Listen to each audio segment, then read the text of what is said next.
विद्वत रत्न पंडित श्री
जिन गुणों से उनसे जान अनन्य वो है जगत में कटकादि पर्यायों से कनक अनन्य जो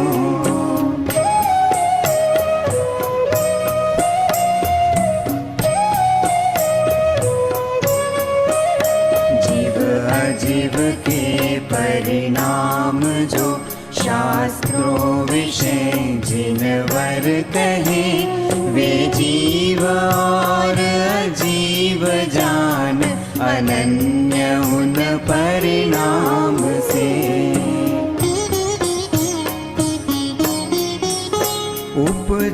उपजैनात्मा कोई से इससे नात्मा कार्य है उपजावता नहीं कोई को इससे न कारण भी बने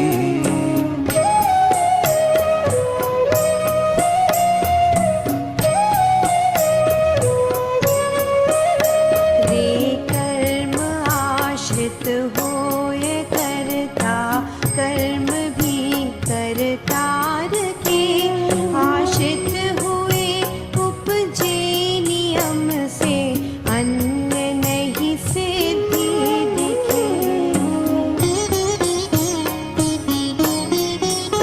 पर जीव प्रकृति के निमित्त जो उपजता नशता रे हर प्रकृति का जीव के निमित्त विनाश हर उत्पाद है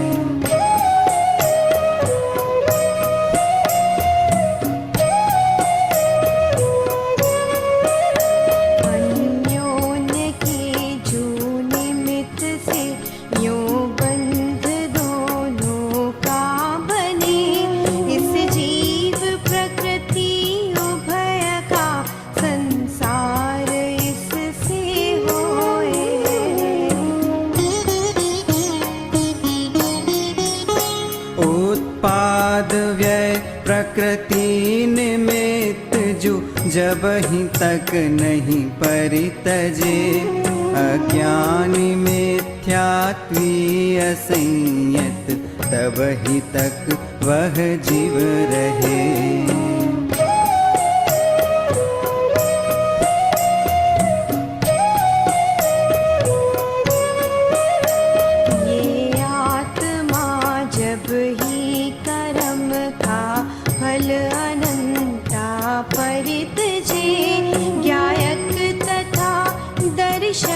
तथा मुनि वो ही कर्म विमुक्त है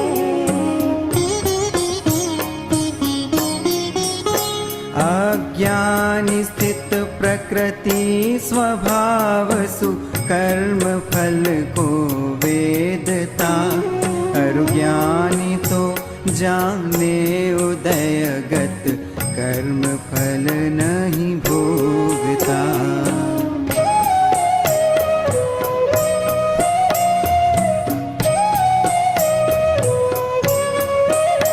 सदरीत पढ़ कर शास्त्र भी, प्रकृति अभव्य नहीं तजे।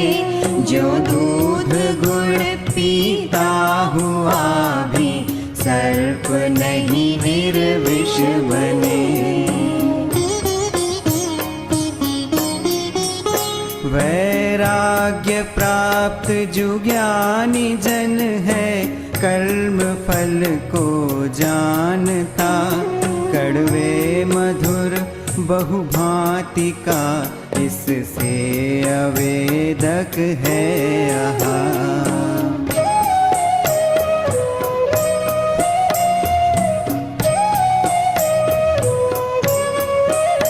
करता नहीं नहीं वेदता, ज्ञानी कर्म बहुभांति को।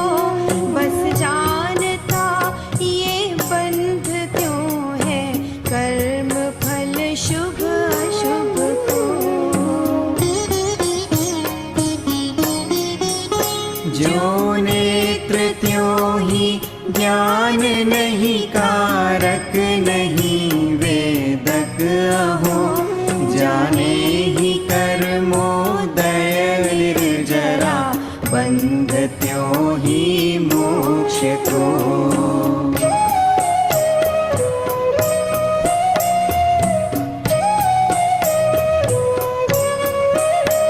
जो लोक माने देव नारक, आदि जीव विष्णु करे।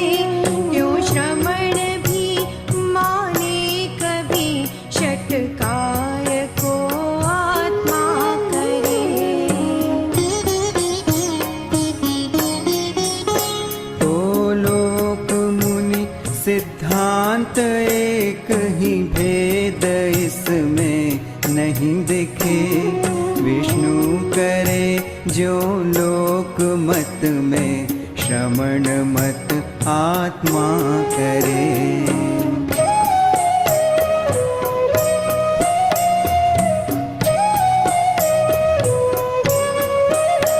इस भांति लोक मुनि उभय का, मोक्ष कोई नहीं दिखे। जो देव मानव असुर के, त्रयलोक को नित्य ही करे। व्यवहार मूढ़ अतत्वविद, पर द्रव्य को मेरा कहे। अणुमात्र भी मेरा नहीं, ज्ञानी जाने निश्चय ही से।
वंदितु सव सिद्धे, ध्रुव मचल मणो एवं गतिम पत्ते। वोच्छामि समय पाहुड, मिणमो सुद केवली भणिदम।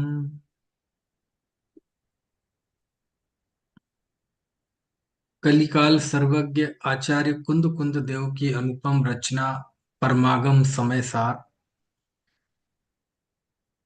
इसके हम अंतिम चरण में है। पिछली जब चर्चा छूटी थी तो हमने गाथा 387, 388 और 389, ये 3 गाथाएं पढ़ी थी, जिसमें आचार्य ने ये कहा था कि जो जीव कर्म के फल का वेदन करता हुआ उसे आत्म रूप करता है, निज रूप करता है, उसका यह अज्ञान ही संसार का मूल है। वह दुख के बीज रूप 8 कर्मों को बांधता है, और जब कर्म के फल में एकत्व करता है तो वह उसका कर्ता भी बनता है और भोक्ता भी बनता है। वो बात 308 और 388 और 389 गाथा में कही। अब हम आगे बढ़ते हैं। इन गाथाओं के बाद की जो अमृतचंद आचार्य की टीका है वो बहुत बड़ी टीका है, जिसमें अनेक कलश है और बात प्रतिक्रमण प्रत्याख्यान और है ना आलोचना की हुई थी। उनके बाकायदा आचार्य ने भंग बनाए हैं, 49 भंग बनाए हैं, और लिखा कि वो निष्कर्म दशा को प्राप्त होता हूं तो 148 प्रकृतियों का नाम ले लेके, एक एक प्रकृति का नाम ले लेके ये लिखा है कि मैं इस कर्म का कर्ता, इनके फल का भोगता नहीं।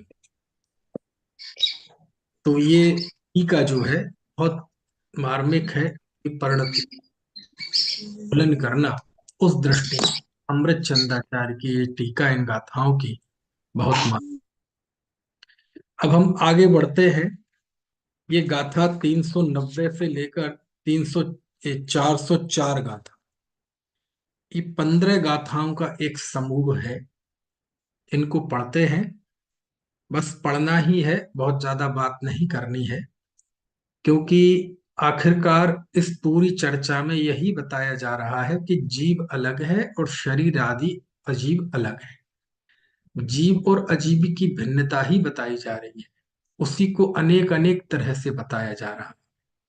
ज्ञान और ज्ञेय संबंध, आत्मा ज्ञायक है और पर ज्ञेय है, इसका भी जब निषेध किया था सेटिका की गाथाओं में, तो वहां भी 2 द्रव्यों की भिन्नता ही बताई थी कि जीव पर से भिन्न है, क्योंकि भिन्नता ही अभीष्ट है, पर से भिन्नता ही आत्मा की, जीव की शुद्धता है।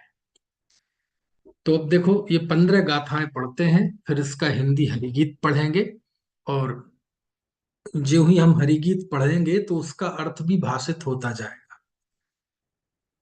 देखो, सत्थम्लाणम्लहवदि जम्हा सत्थम्लयाणदे किंचि तम्हा अण्डम्लाणम् अण्डं सत्थं जिणाबेन्ति सद्दोळाणम्लहवदि तम्हा सद्दोळयाणदे किंचि तम्हा अण्णम्लाणम् अण्णं सद्दं जिणाबेन्ति रूपम्लाणम्लहवदि जम्हारूपम्लयाणदे किंचि तम्हा अण्णम्लाणम् अण्णं रूपं जिणाबेन्ति वण्णोणाणम्लहवदि जम्हावण्णोणयाणदे किंचि तम्हा अण्णम्लाणम् अण्णं वण्णं जिणाबेन्ति गन्धोणाणम्लहवदि जम्हागन्धोणयाणदे किंचि तम्हा अण्णम्लाणम् अण्णं गन्धं जिणाबेन्ति णरसोदुहवदिणाणं जम्हादुरसोणयाणदे किंचि तम्हा अण्णम्लाणं रसं च अण्णं जिणाबेन्ति फासोणहवदिणाणं जम्हाफासोययाणदे किंचि तम्हा अण्णम्लाणम् अण्णं फासं जिणाबेन्ति कम्मम्लाणम्लहवदि जम्हाकम्मम्लाणयाणदे किंचि तम्हा अण्णम्लाणम् अण्णं कम्मं जिणाबेन्ति धम्मोणाणम्लहवदि जम्हाधम्मोळयाणदे किंचि तम्हा अन्नं धम्मं जिणाबेन्ति प्राणं धम्मोणहवदि जम्हा धम्मोळयाणदे किञ्चि तम्हा अन्नं धम्मं जिणाबेन्ति कालोळाणं लहवदि जम्हा कालोळयाणदे किञ्चि तम्हा अन्नं कालं जिणाबेन्ति आयासं पीडणानं जम्हायासं लयाणदे किञ्चि तम्हायासं अन्नं म्लानं जिणाबेन्ति अज्यवसाणं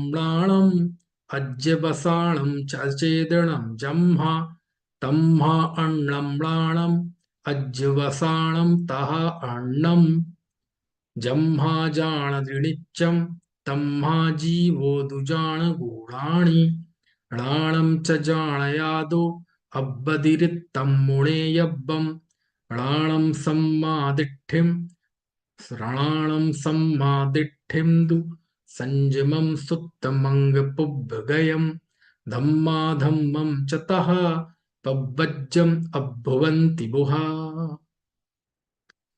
चलिए अब इनका हिंदी हरिगीत पढ़ते हैं, बस पढ़ते जाएंगे और समझ में आता जाएगा, है ना।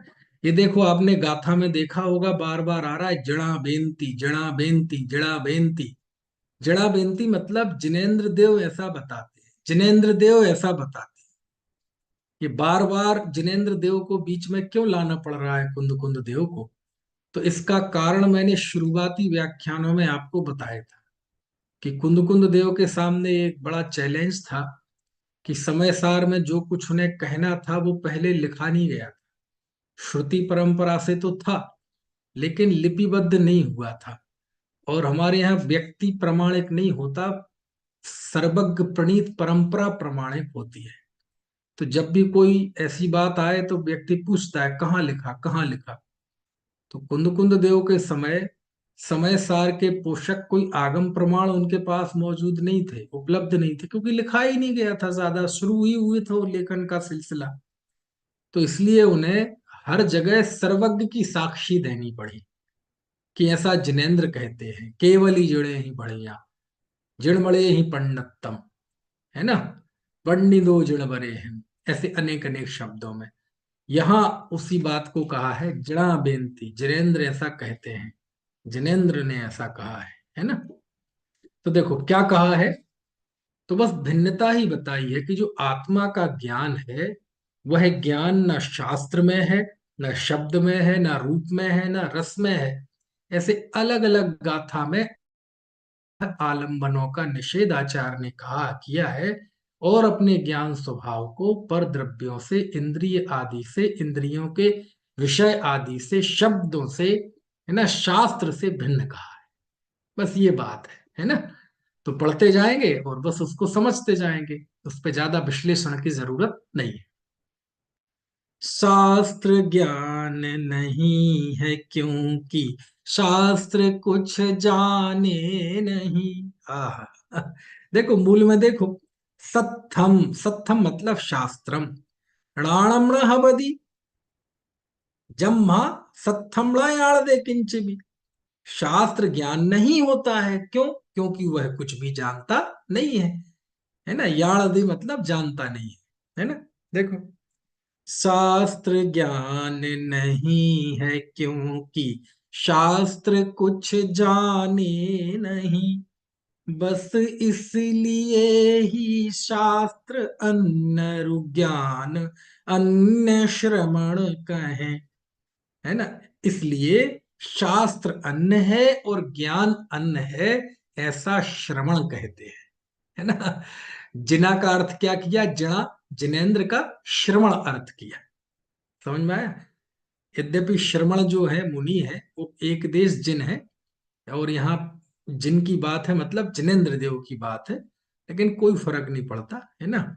जब 3 कम 9 करोड़ मुनि की वंदना करते हैं तो उसमें सहयोग केवली भी मुनि के अंतर्गत ही आते हैं। तो जो भी था शब्द अनुवाद में शब्द कम ज्यादा कैसे पढ़ रहे थे, तो उसको सेट करने के लिए श्रवण सेट हो रहा होगा, तो उन्होंने श्रवण कर दिया, है ना।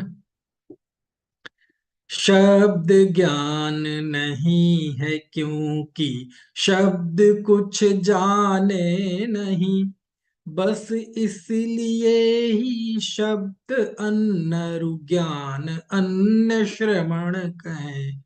ठीक है।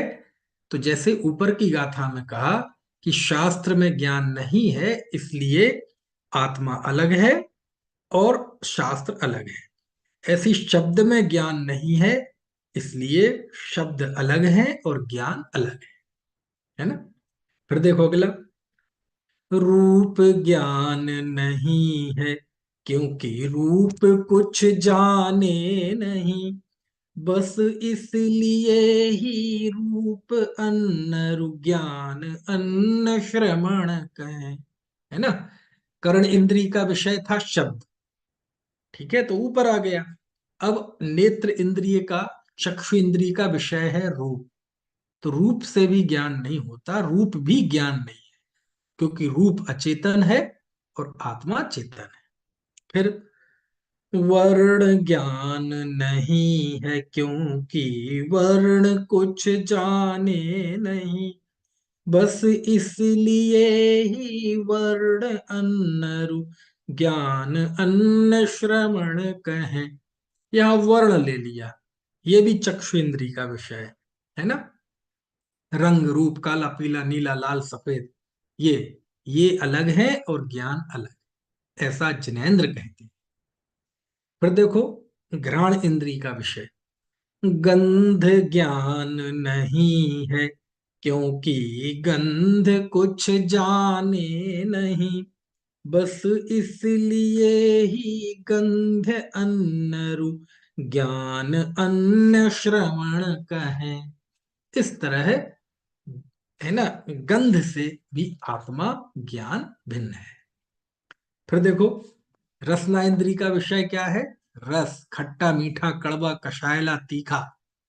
तो देखो रस नहीं है ज्ञान क्योंकि रस भी कुछ जाने नहीं, बस इसलिए ही रस अन्न रु ज्ञान अन्न श्रवण कहें। ठीक है, चल। अब अगला स्पर्शन इंद्रिय का विषय स्पर्श, ठंडा गरम रूखा चिकना हल्का भारी कड़ा नरम। तो ये भी इनमें इनमें भी ज्ञान नहीं, इसलिए ये भी आत्मा से भिन्न है। देखो स्पर्श ज्ञान नहीं है क्योंकि स्पर्श कुछ जाने नहीं, बस इसलिए ही स्पर्श अन्न ज्ञान अन्न श्रवण कहें। ठीक है। अब देखो और आगे इंद्रियां हो गई। अब कर्म ज्ञान नहीं है क्योंकि कर्म कुछ जाने नहीं, बस इसलिए ही कर्म अन्न ज्ञान अन्न श्रवण कहें। कोई सोचे कर्म से ज्ञान होता है, तो कहते कर्म में भी ज्ञान नहीं। क्यों? क्योंकि कर्म भी अचेतन है, उसमें ज्ञान नहीं है। लोग कर्मों को कितना बुरा भला कहते हैं, उस कर्म को तो बेचारे को पता ही नहीं कि मैं जीव के ज्ञान दर्शन के घात में, उसको दुख सुख में निमित्त हूँ, है ना, उसके चतुर्गति परिभ्रमण में निमित्त हूँ, उस बेचारे को पता ही नहीं। ये तो वैसे ही है जैसे कोरोना को लोगों ने गालियां दी, उसे पता ही नहीं कि मैं इतना बड़ा खलनायक हूँ दुनिया में। तो कर्म का हाल भी ऐसे ही है। फिर देखो धर्म द्रव्य अधर्म द्रव्य, धर्म ज्ञान नहीं है क्योंकि धर्म कुछ जाने नहीं, बस इसलिए ही धर्म अन्नरु ज्ञान अन्न श्रवण कहें। फिर अधर्म द्रव्य, अधर्म ज्ञान नहीं है क्योंकि अधर्म कुछ जाने नहीं, बस इसलिए ही अधर्म अन्न ज्ञान अन्न श्रवण कहे। अब एक एक दो दो शब्द ही तो बदल रहे हैं, है ना। तो ये बार बार रिपीट क्यों होता है? ये समयसार भावना ग्रंथ है, समझ में आया ना। ये सिद्धांत ग्रंथ नहीं है, ये भावना ग्रंथ है। और भावना ग्रंथों में रिपीटेशन दोष नहीं माना है ना। अब देखो, काल द्रव्य, काल ज्ञान नहीं है क्योंकि काल कुछ जाने नहीं, बस इसलिए ही काल अन्न रूप ज्ञान अन्न श्रवण कहे। हाँ, ठीक है। आकाश, आकाश ज्ञान नहीं है क्योंकि आकाश कुछ जाने नहीं, बस इसलिए ही आकाश अन्न रूप ज्ञान अन्न श्रवण कहें। ठीक है। अब देखो, अब आगे अध्यवसान मतलब मिथ्यात्व है ना। अध्यवसान ज्ञान नहीं है क्योंकि वे अचेतन जिन कहे। अब देखो यहाँ श्रवण नहीं लिखा, यहाँ जिन, जिन को ले लिया। इसलिए अध्यवसान अन्न ज्ञान अन्न श्रवण कहे। अब देखो, ये तो हो गया सब नास्ति से कि ये नहीं है क्योंकि इनमें ज्ञान नहीं। अब देखो आत्मा के लिए, नित्य जाने जीव बस इसलिए ज्ञायक भाव है ज्ञान अव्यतिरिक्त ज्ञायक भाव से यह जानना पाप है कि जो आत्मा है, जीव है, वह तो नित्य जानता ज्ञायक भाव है, और वह ज्ञान उस ज्ञायक भाव से अव्यतिरिक्त मतलब अभिन्न, व्यतिरिक्त मतलब भिन्न, और ज्ञान और आत्मा ये दोनों अलग अलग नहीं है, ये दोनों एक ही है ना, अव्यतिरिक्त। अब देखो 404वीं गाथा बहुत मार्मिक। ज्ञान ही समदृष्टि संयम सूत्र पूर्व गतांग भी, सद्धर्म और अधर्म दीक्षा ज्ञान है यह बुध कहें। है 404वीं गाथा में देखो अंत में लिखा ना, बुहा ज्ञानी बुध।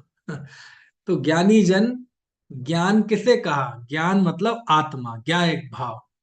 तो कहते ज्ञान ही समदृष्टि, ज्ञान ही सम्यक दृष्टि है, ज्ञान ही संयम है, ज्ञान ही सूत्र है, ज्ञान ही पूर्वगत है, ज्ञान ही अंग है, ज्ञान ही सद्धर्म है ना।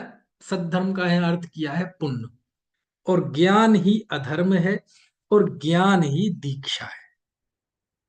क्या मतलब हुआ? यानी ज्ञान को ही सम्यक दृष्टि कहा, ज्ञान को ही संयम कहा, ज्ञान को ही अंग पूर्वगत कहा, सूत्र, और ज्ञान ही पुण्य पाप है, और ज्ञान ही दीक्षा है। मतलब क्या हुआ? यहाँ ज्ञान मतलब आत्मा, ज्ञान और आत्मा को अभेद कहा ना। तो यानी सम्यक दर्शन हो, चाहे अंग पूर्वगत ज्ञान हो, चाहे दीक्षा का भाव हो, ये सब आत्मा से अनन्य परिणाम है। क्या मतलब हुआ कि पर द्रव्यों के ग्रहण, त्याग, राग, द्वेष, वीतराग परिणाम जो भी हैं, आत्मा इनके साथ अनन्य है। इंद्रिय, रूप, रस, गंध, वर्ण, धर्म, अधर्म, आकाश, काल, शास्त्र, इनके साथ आत्मा अनन्य नहीं है। समझ में आया ना? यानी पर द्रव्य से भिन्नता, ये यहाँ आत्मा की शुद्धता है। बस ये यहाँ बताया गया है। ठीक है। देखो एक बार ये हरिगीत पढ़ा, अब इसी बात को सरल हिंदी में पढ़ लेते हैं।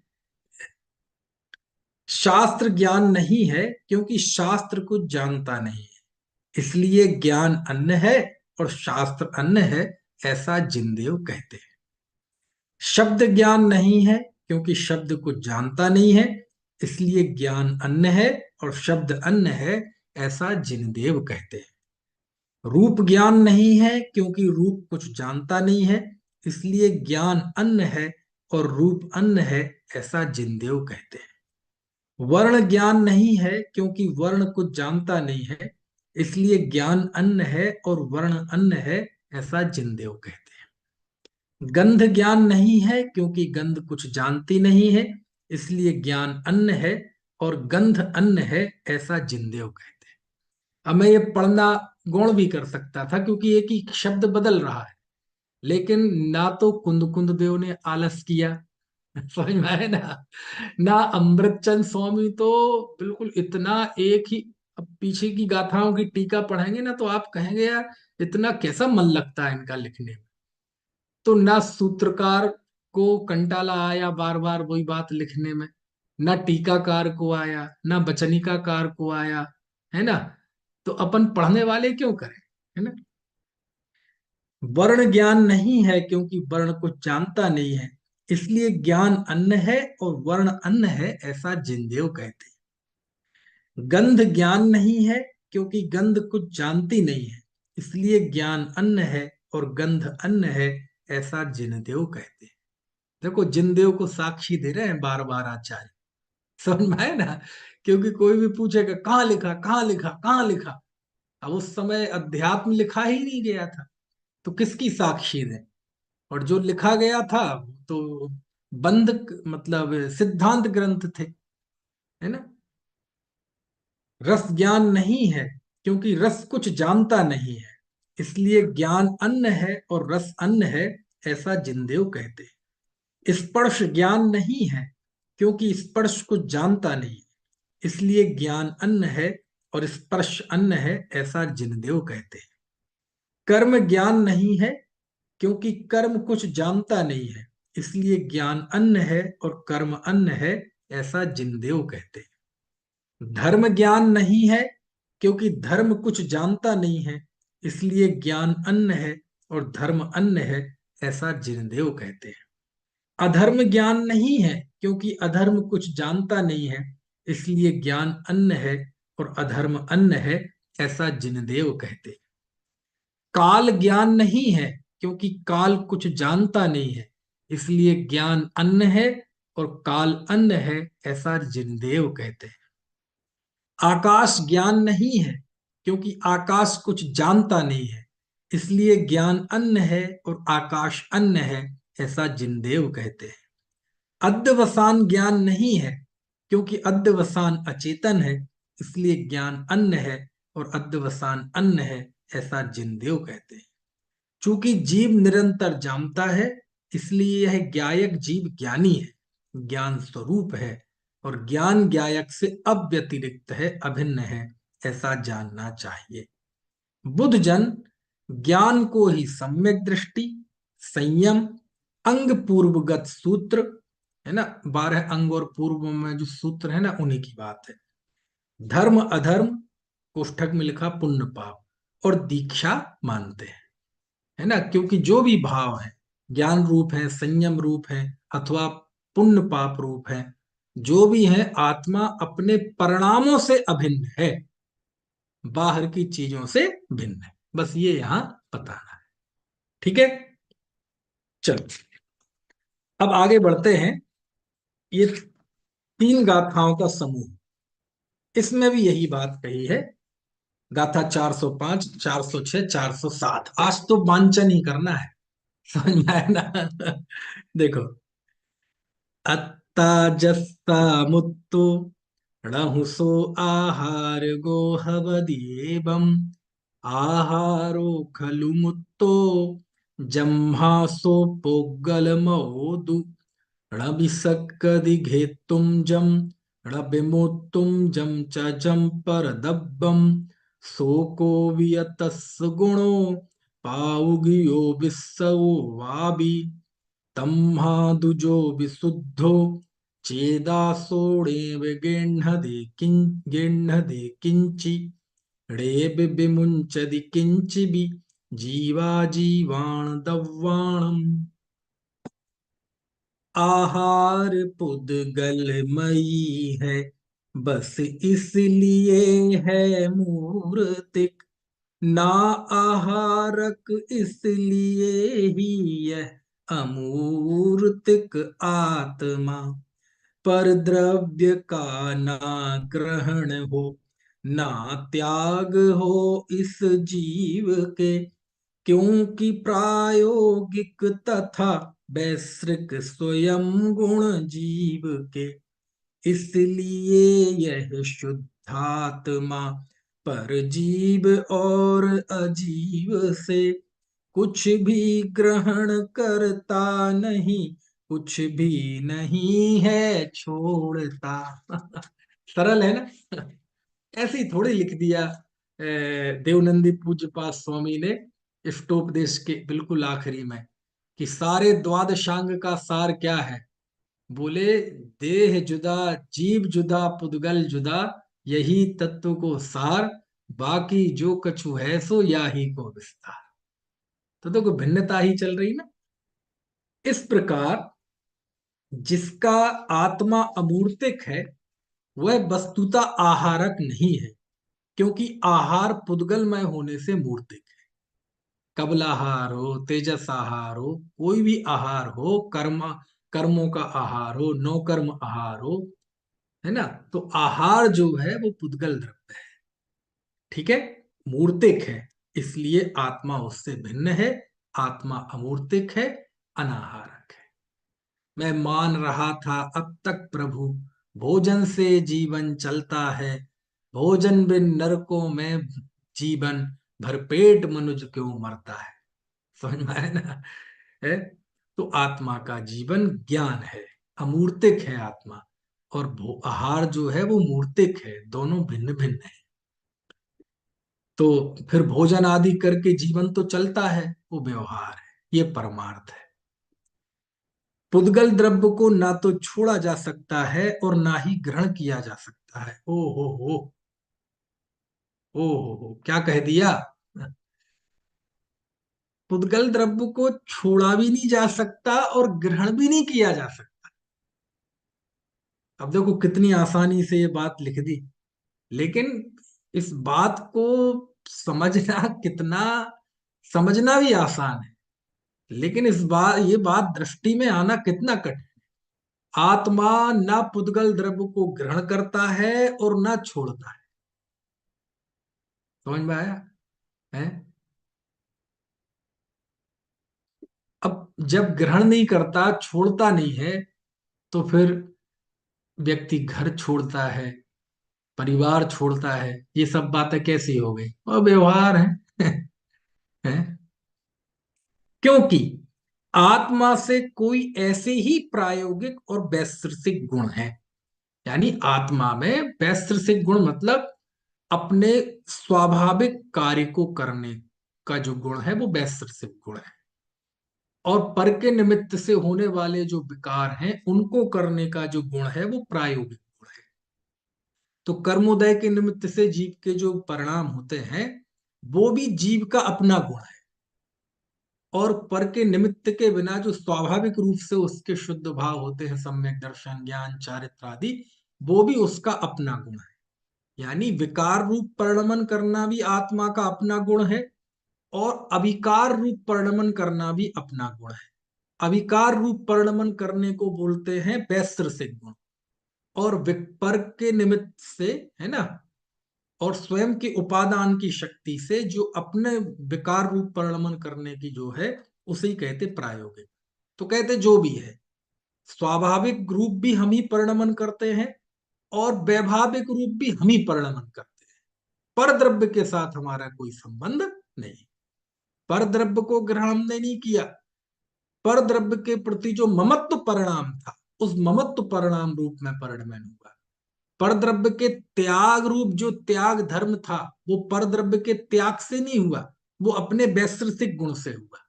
ममत्व परिणाम प्रायोगिक गुण से हुआ, मतलब ममत्व परिणाम रूप परिणमन किया वो प्रायोगिक गुण, और ममत्व के त्याग रूप जो आत्मा की शुद्धता हुई तो वैश्विक।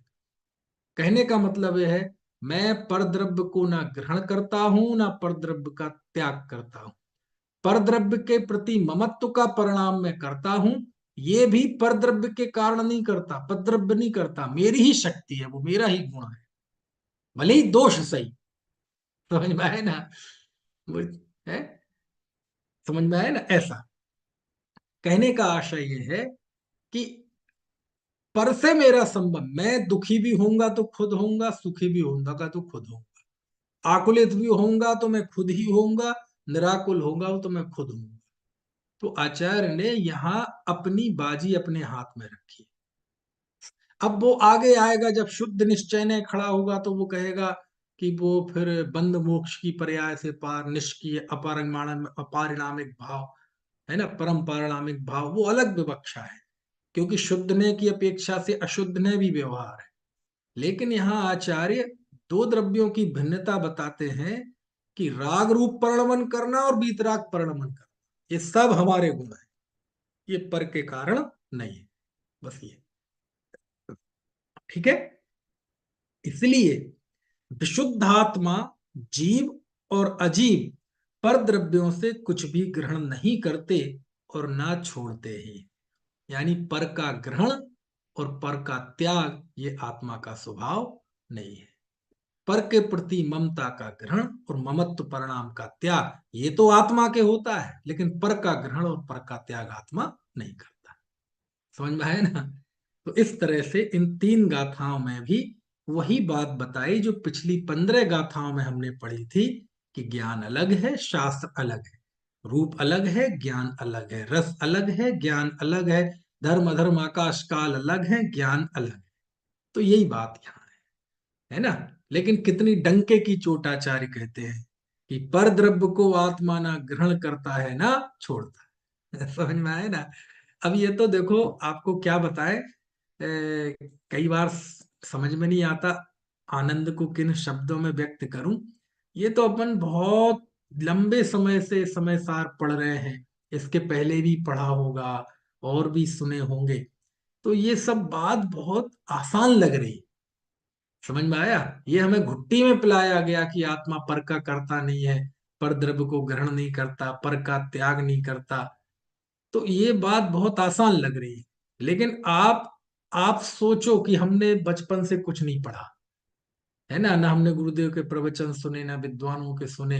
हाँ, जैनी है हम, देवशास्त्र गुरु के भक्त हैं, सब हैं, है ना, कुलाचार का पालन करते हैं, सब कुछ सदगृहस्थ हैं। और कदाचित, है ना, अभी यहाँ तो नहीं है कोई मुनि, कोई दूसरा मुनि भी हो सकता है, अलग क्षुल्लक भी हो सकता है, सब है। और ये सब, लेकिन आध्यात्मिक प्रूपणा हमने आज तक नहीं पढ़ी। उस व्यक्ति के लिए ये लाइन कितनी कितनी कितनी मतलब कठिन है, सोचो।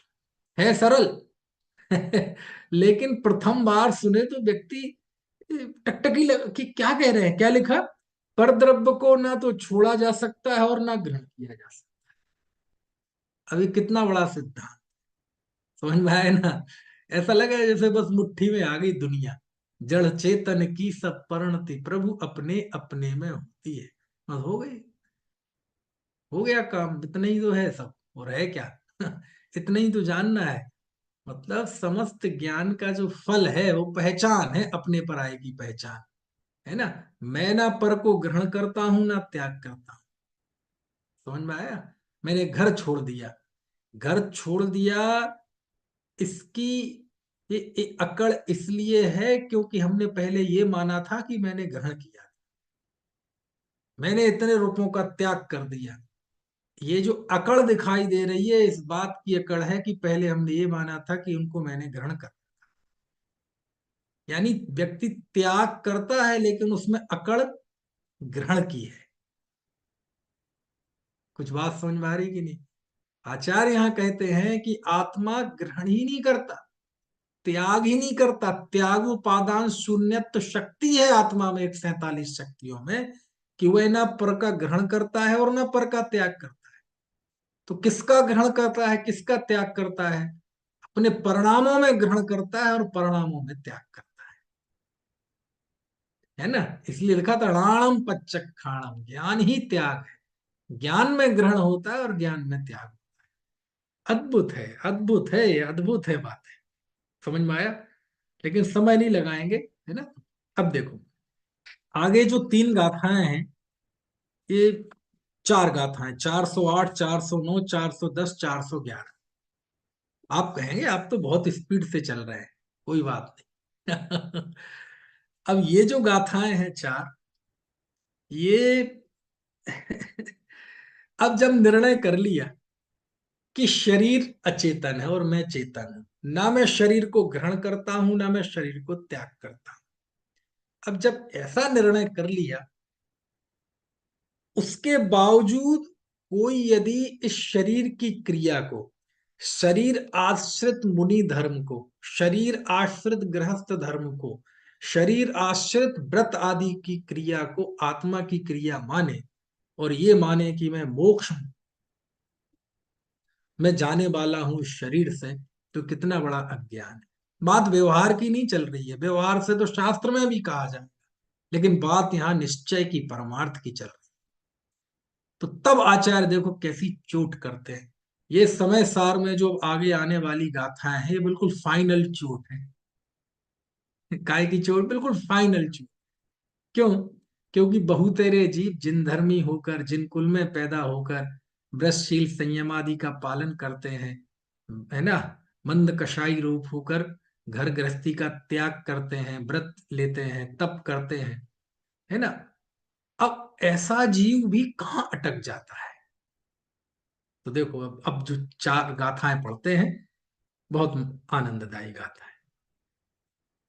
पाषण्डिलिङ्गाणि व गिहिलिङ्गाणि व बहुपयाराणि घेत्तुं वदन्ति मूढा लिङ्गमिळं मोक्षमग्गोत्ति ळदुहोदिमोक्षमग्गो लिङ्गं जं देहणिं ममारिह लिङ्गं मुयित्तु दंसन् णाणचरितानि सेवन्ति रवि एष मोक्षमग्गो वा पाषण्डि गिहिमयाणि लिङ्गाणि दंसणानि चरितानि मोक्षमग्गम जिणाबेन्ति। देखो यहां भी जिणाबेन्ति। तम्हा जहितुलिंगे सागारणगार ये ही वागहि दे दंसणान चरिते अपाणम झुंझ मोक्ष पहे। ओ देखो, ग्रहण कर मुनि लिंग या ग्रही लिंग विविध प्रकार के, यह लिंग ही है मुक्ति मग, यह कहें कतिपय मूढ़ जन। ओ, समझ में तो नहीं आया है? क्या लिखा? बहुत प्रकार के, ये जो मूल में शब्द है पाषंडी लिंग, ये पाषंडी से ही शब्द बना है पाखंडी, समझ में ना। लेकिन समझ ले, यहाँ पाखंडी का वो अर्थ नहीं है जो आज अर्थ हो गया, क्योंकि शब्दों के भी अपने उतार चढ़ाव होते हैं अर्थ में। कभी कभार कई शब्दों का अर्थ बड़ा अच्छा होता है, लेकिन आज उसका अर्थ बड़ा खराब हो गया। कई शब्द पहले बड़ा खराब अर्थ होता था, आज उनका अर्थ अच्छा हो गया। तो ऐसे ही पहले नग्न साधुओं को कहते थे पाषंडी, पाषंडी। अब चूंकि दूसरी संस्कृति वालों का श्रवण संस्कृति से बहुत मतलब वो घृणा करते थे, इन्हें बहुत नापसंद करते थे। जैसे जैन साधु, है ना, केश लुंच करते थे। तो केश लुंच करना तो ये वैराग्य और शरीर के प्रति निर्ममता की पराकाष्ठा है। अब केश लुंच दुनिया में जैन साधु के अलावा कोई नहीं करता। तो केश लुंचन ये जैन साधुओं की खास बात थी। तो जिन्हें जैन साधुओं से, जिन धर्म से अरुचि थी, वो लोग कहते थे व्यंग में, ये देखो एक लुंचा आ रहा है, लुंचा आ रहा है। तो धीरे धीरे लुंचा से जैन साधु का अर्थ तो खत्म हो गया, और वो तिरस्कार में कहते थे लुंचा। और आज लुंचा किसे कहते हैं? बोलो आप, किसी को कहो लुंचा, लुच्चा, तो मतलब शब्द ही कितना बेकार लगता है। किसी को कह दो ये लुच्चा है तो उसे लगेगी ये गाली दे रहा है, लेकिन उसका कितना पवित्र अर्थ था, और आज उसका क्या दुर्दशा हुई, है ना। ऐसी बुद्धू शब्द का अर्थ था बौद्ध साधु। जो बौद्ध धर्म में दीक्षित होता था वो बुद्धू कहलाता था। तो जिन्हें जैन संस्कृति से, जैन साधुओं से नफरत थी, अरुचि थी, बौद्धों से भी थी। तो वो कहते थे तो बुद्धू हो गया, तो धीरे धीरे बुद्धू का अर्थ हो गया मूर्ख, जबकि उसका अर्थ था ज्ञानी, बौद्ध धर्म में दीक्षित। ऐसे उल्टा भी होता है, किसी शब्द का बड़ा खराब अर्थ होता है और आज अच्छा होने। पहले साहस, साहस मालूम किसे कहते थे? मतलब चोरी डकैती करने को साहस बोलते थे। अब आज अच्छे काम के लिए साहस शब्द का इस्तेमाल होने लगा कि नहीं? ऐसे शब्दों के भी अपने पुण्य पाप के उदय होते। मैं अब चूंकि भाषा विज्ञान नहीं पढ़ा रहा, नहीं तो 100 से ज्यादा शब्द में ही बैठे बैठे बता दूंगा कि कैसे कैसे शब्दों में के अर्थ में परिवर्तन होता जाता है ना? ऐसे ऐसे होते जाते हैं शब्दों के अर्थ। कुछ असुर शब्द का अर्थ देवता होता था, आज असुर का अर्थ राक्षस होने लगा। समझ में आया ना? फिरंगी का क्या अर्थ होता है? फिरंगी का अर्थ होता था पुर्तगाली डाकू, और आज अर्थ हो गया फिरंगी मतलब अंग्रेज। ऐसे ही होता है। तो ऐसी पाषंडी मतलब साधुओं को कहते, साधुओं के द्रव्य लिंग को, है ना, यानी हमारे दिगंबरत्व को कहते थे पाषंडी। अब धीरे धीरे उसका आज अर्थ क्या हो गया? पाखंडी, मतलब समझ गए, खराब अर्थ हो गया। तो ये 2000 साल पहले गाथाएं लिखेंगे, उस समय ये खराब अर्थ नहीं था। उस समय पाषंडी मतलब जैन साधु, नग्नता, नग्न दिगंबर। तो कह रहे हैं देखो, ग्रहण कर मुनिलिंग, ये मुनिलिंग किस शब्द का अनुवाद है? पाषंडी लिंग। समझ गए? तो गाथा में जो पाषंडी लिंग है उसका अनुवाद है मुनिलिंग, है ना? और हिंदी जो अनुवाद किया है गद्य में, उसमें तो लिखा ही है बहुत प्रकार के पाखंडी लिंग। तो यहाँ पाखंडी लिंगों का गलत अर्थ मत समझना आज की तरह। पाखंडी मतलब भ्रष्ट, दिखावा, ना ना ना ना ना ना ना ना। यहाँ जो नग्न दिगंबर वेश है वो ही पाषंडी लिंग कहलाता है। और उस समय बहुत पवित्र अर्थ था इसका, है ना? ऐसे बाद में फिर धार्मिक विद्वेष के चलते उसका अर्थ ऐसा हो गया। तो बहुत प्रकार के पाषंडी लिंगों तथा गृहस्थ लिंगों को धारण करके मूढ़ जन यह कहते हैं कि यह लिंग मोक्ष मार्ग। कौन कहता है? मूढ़ कहते हैं। देखो लिखा, पाषंडी लिंगाणी व गही लिंगाणी। पाषंडी लिंगाणी मतलब मुनि लिंग, वो गही लिंगाणी मतलब गृहस्थ लिंग। बहुपयाराणी, बहुत प्रकार के। घेतुम, ग्रहण करके। बदंती मूढ़ा, मूढ़ लोग कहते हैं। लिंगम इणम मोक्ष मग्गोत्ती, ये लिंग ही मोक्ष मार्ग है, ऐसा कहते हैं। कौन कहते हैं? अज्ञानी, मूढ़। मूढ़ जन ऐसा कहते हैं कि मुनि धर्म, मुनि लिंग से मोक्ष होता है, गृहस्थ लिंग से मोक्ष होता है। ऐसा कौन कहता है? ऐसा कहते हैं मूढ़ जन कहते। समझ में आया ना? तो आज आप बात कैसे कर रहे हैं? हमने तो सुना है मुनि बने बिना मोक्ष नहीं होता। वो बात भी सही है, लेकिन यहाँ क्या कही जा रही है ये बात समझनी पड़ेगी। वो व्यवहार है, ये परमार्थ है। नग्न दिगंबर हुए बिना आज तक कोई मोक्ष नहीं गया, ये बात परमार्थ है। लेकिन जिसे नग्नत्व का ही आग्रह रहा कि मैं नग्न हूं इसलिए मोक्ष में चला जाऊंगा, वो जीव भी कभी मोक्ष नहीं। समझ में आया ना? देखो लिखा लिखा, 156 इंच का कलेजा चाहिए बात कहने के लिए। पाषंडी लिंगाणी व गही लिंगाणी बहुप्यहाराणी, वेत्तुम वदंती मूढ़ा गही लिंगाणी व लिंग मिणम मोक्ष मग्गो। अनेक प्रकार के मुनि लिंग व गृहस्थ लिंग को धारण करते हुए वो कहते हैं कि अनेक मूर्ख मूढ़ जन ये कहते हैं कि ये लिंग ही मोक्ष मार्ग है। ग्रहण कर मुनि लिंग या ग्रही लिंग विविध प्रकार के, यह लिंग ही है मुक्ति मग, यह कहे कतिपय मूढ़ जन। और देखो, अब देखो ये तो हो गया निषेध।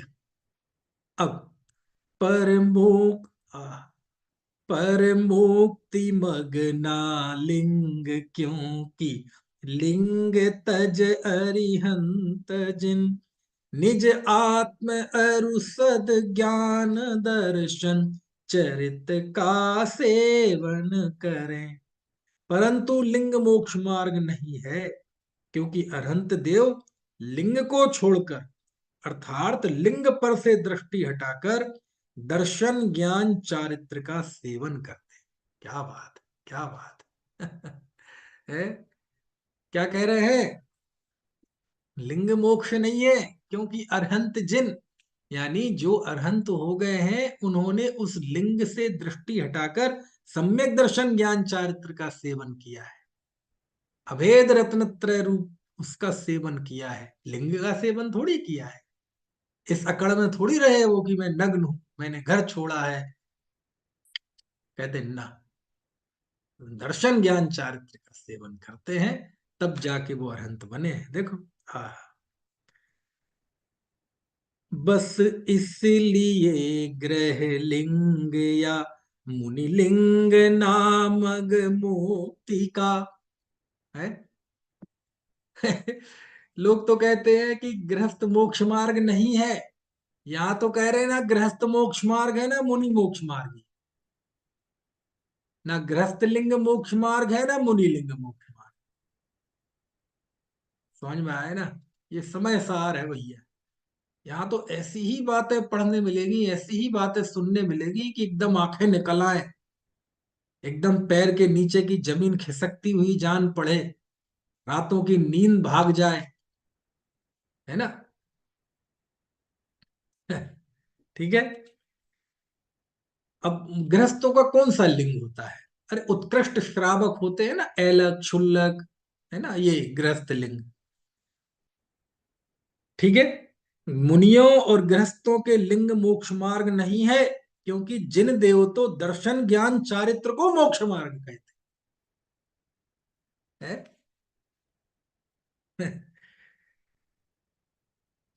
तो अब क्या करें आचार्य देव?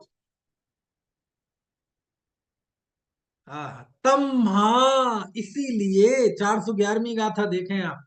मैं कह रहा था ना, बिल्कुल अंतिम चोट है कुंद कुंद देव की। तम, हाँ, इसलिए जहित्तु लिंगे सागार नगारे ही वगहि दे।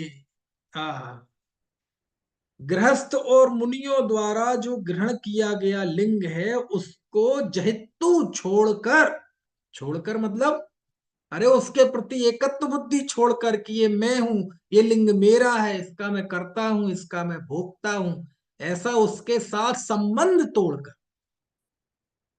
लिंग को छोड़कर मतलब मुनि मुनिपना छोड़ के घर में रहने लगे, ऐलक छुल्लक अपना वेश छोड़ के घर में रहने लगे, ये नहीं है इसका अर्थ। अरे मैं मुनि हूं, मैं गृहस्थ हूं, मैं ऐलक हूं, मैं छुल्लक हूं, ऐसी जो इस लिंग से एकत्व कर्तृत्व भोक्तृत्व का परिणाम है, इस अज्ञान को, इस पर्याय मूलता को छोड़, ये अर्थ है इसका। लिखा ना, सागार अणगारे ही लिंगे जहितु गही दे। इन सागार और अनगार ने जो लिंगों को ग्रहण किया है, उन लिंगों को छोड़कर, तो छोड़कर मतलब क्या? अरे घर छोड़कर तो मुनि हुए थे, मुनि लिंग छोड़कर कहाँ जाए? आत्मा में जाओ। समझ में आए ना? है? वो भजन पढ़ते हैं ना, मुनिराज कहाँ रहते हैं? कहाँ रहते हैं? जंगल में। चैतन्य गुफा में मुनिवर बसते, अनंत गुणों में केली करते। जंगल में नहीं रहते, जंगल में तो शरीर रहता है, मुनि तो आत्मा में रहते। देखो, आह, क्या लिखा है देखो।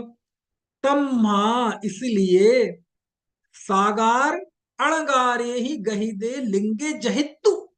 कितना कठिन है। क्या कह रहे हैं कि इसलिए, अब मैं जो कहना चाह रहा हूं, आचार्य कहते उस बात को सुनो, समझो। क्या समझूं? अरे ये समझो कि जो तुमने गृहस्थ लिंग व मुनि लिंग ग्रहण किया है, उसको छोड़ दो। तो क्या करें? घर चले जाएं, कपड़े पहन ले। ओह, पहले ये तो बताओ, तुमने कपड़े पहने थे क्या?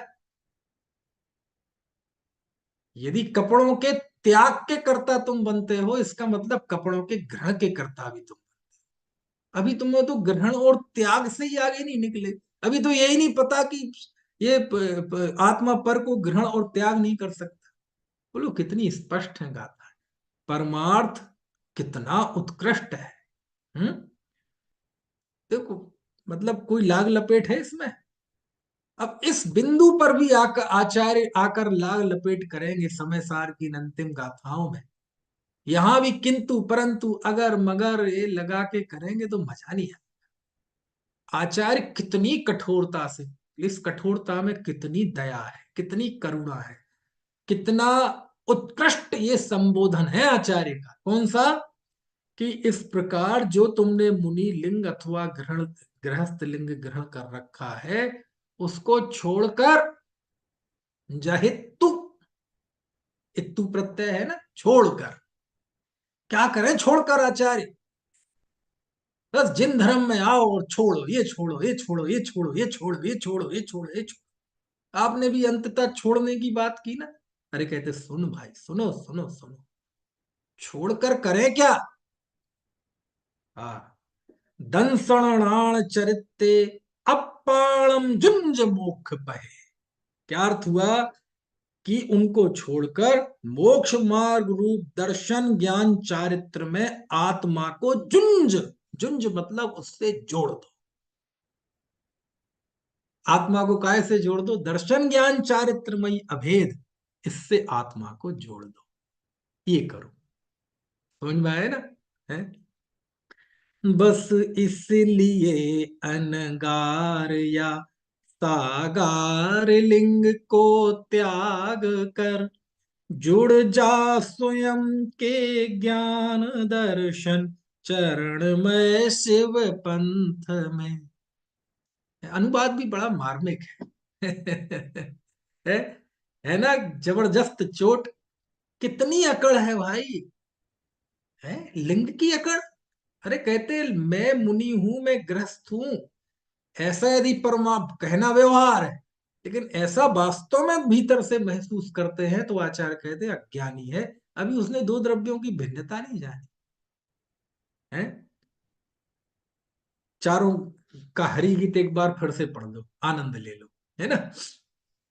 ग्रहण कर मुनि लिंग या ग्रही लिंग विविध प्रकार के, यह लिंग ही है मुक्ति मग, यह कहें कतिपय मूढ़ जन।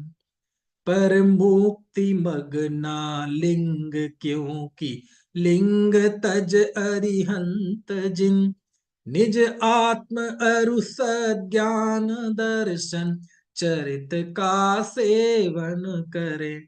बस इसलिए ग्रही लिंग या मुनि लिंग नामक मुक्ति का, जिन बर कहें बस ज्ञान दर्शन चरित ही मग मुक्ति का। बस इसलिए अनगार या सागार लिंग को त्याग कर जुड़ जा स्वयं के ज्ञान दर्शन चरण में शिव पंथ में। है? मूल गाथा में देखो जुड़ने को कौन सा शब्द लिया है, कौन सा शब्द लिया है मूल गाथा देखो, जुंज। जुड़ने को कौन सा शब्द लिया है? जुड़ तो अनुवाद है, मूल में शब्द है जुंज। ऐसा। आप अष्टपाहुड़ पढ़ना, बहुत मार्मिक अष्टपाहुड़।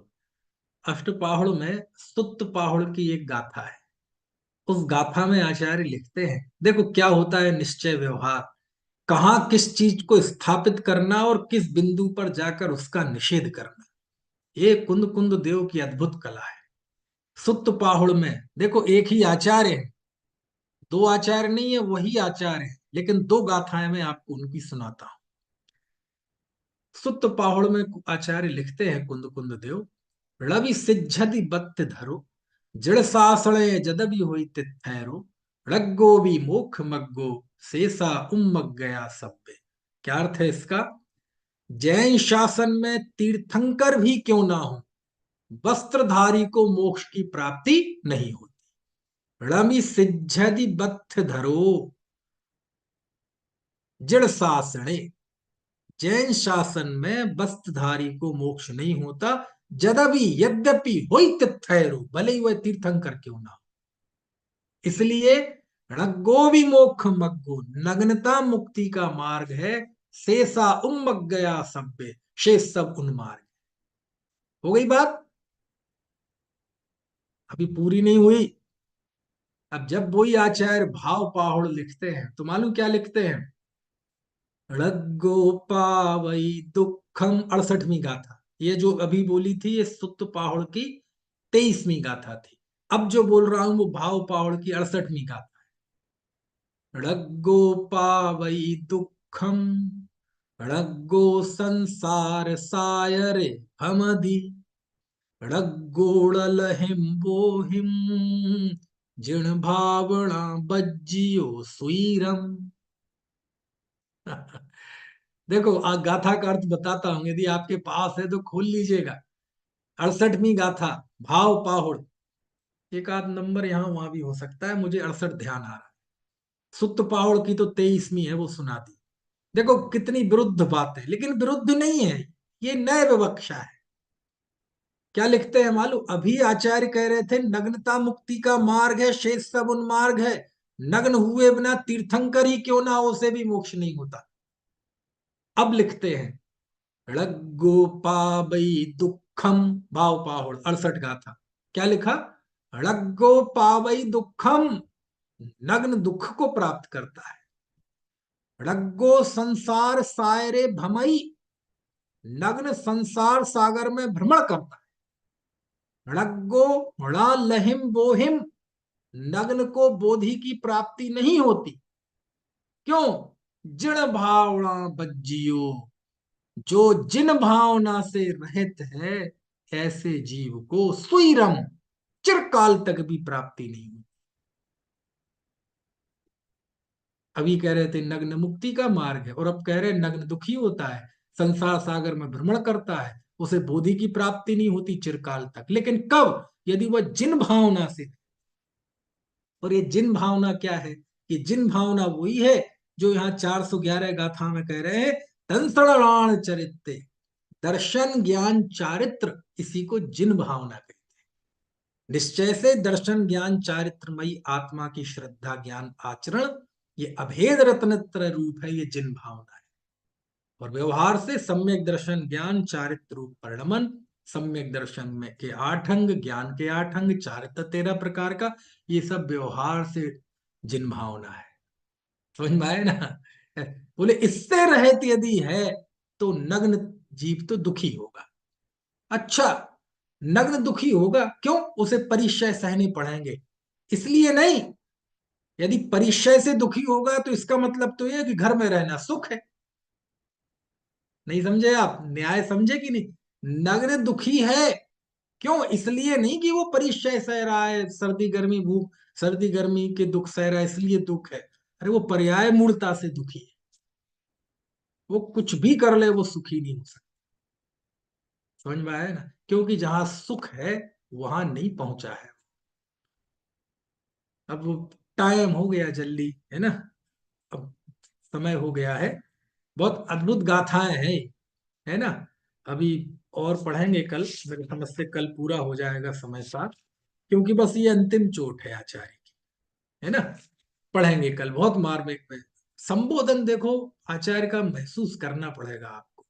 आचार्य का देखो, कोई जरा सा भी गलत समझे तो क्या आचार्य करे, देखो गृहस्थ और मुनि लिंग को छोड़ दो। ओहो, कहा तो हम लिंग को ग्रहण करने की बात कहते हैं? मुनि धर्म अंगीकार करो। हे आचार्य, आप ही कह रहे थे यदि दुखों से छूटना चाहते हो तो श्रावण अंगीकार करो। अरे तो हमने श्रावण अंगीकार करने के लिए कहा था। श्रावण मतलब बाहर की नग्नता ही नहीं, अंतर की नग्नता भी। समझ में आया ना? कहते तो है। तो आचार्य मुनि धर्म ग्रहण करें कि छोड़ें? मुनि लिंग ग्रहण करें कि छोड़ें? वस्त्र छोड़ें कि ग्रहण करें? आचार्य कहते पहले ये निर्णय करो कि तुम वस्त्र ग्रहण करने वाले हो कि नहीं। समझ में आया? है? वाह, बड़े, यानी समझो क्या लिखा। तम्मा जहितु लिंगे सागार लगराई हुआ गई। सागार और अनगार जो ग्रहण किए हुए लिंग हैं, इनको छोड़कर, वाह, इनको छोड़ने की विधि भी है कुछ। हमने तो सोचा था कि लिंग को ग्रहण करने की विधि शास्त्र में लिखी है, आचार्य यहां छोड़ने की विधि बताते हैं। जब कोई आचार्य के पास मुनि धर्म अंगीकार करने के लिए जाता है, तो वह उसको दीक्षा देते हैं, तो वहां दीक्षा विधि होती है कि नहीं? लिंग ग्रहण करने की विधि होती है कि नहीं? आचार्य यहां लिंग को छोड़ने की विधि बता रहे। कुछ बात समझ में आ रही ना? जो कुंद कुंद आचार्य प्रवचन सार चरणानुयोग सूचक चूलिका में लिंग को ग्रहण करने की विधि बताते हैं, समय सार में आचार्य उसी लिंग को छोड़ने की विधि बताते हैं। लेकिन कब छोड़ना, कब ग्रहण करना, ग्रहण करने का आशय क्या है, छोड़ने का आशय क्या है, वो जानना महत्वपूर्ण है। बोले छोड़ दो, पहले ये तो बताओ ग्रहण किया है क्या? अरे छोड़ना मतलब नग्नत्व को छोड़ना मतलब वस्त्र पहनना नहीं। अरे शरीर की नग्नता से एकत्व बुद्धि करना, शरीर की क्रियाओं में अपनत्व करना, ये जो पर्याय मूलता है, शरीर में अपनापन है, उसकी क्रियाओं में कर्ता बुद्धि है, इसको छोड़कर अपने ज्ञान दर्शन चारित्र में अपने आत्मा को स्थापित कर दो। जब त्याग करने की बात कही है, तो फिर कहीं ना कहीं ग्रहण करने की बात है, क्योंकि ग्रहण पूर्वक त्याग होता है? चलो, बहुत अच्छा है, और पढ़ेंगे, कल पढ़ेंगे, ठीक है? आपको कोई प्रश्न हो तो पूछ लीजिए। पढ़ना कल, आप यहाँ तो पढ़ ही ली हैं, पांच चार गाथाएं और रह गई हैं, तो कल आप ये चार गाथाएं पढ़ के आना क्लास में, तो और आनंद आएगा। अनंत धर्मणस्तत्त्वं पश्यन्ति प्रत्यगात्मनः, अनेकांतमयी मूर्तिर्नित्यमेव प्रकाशता।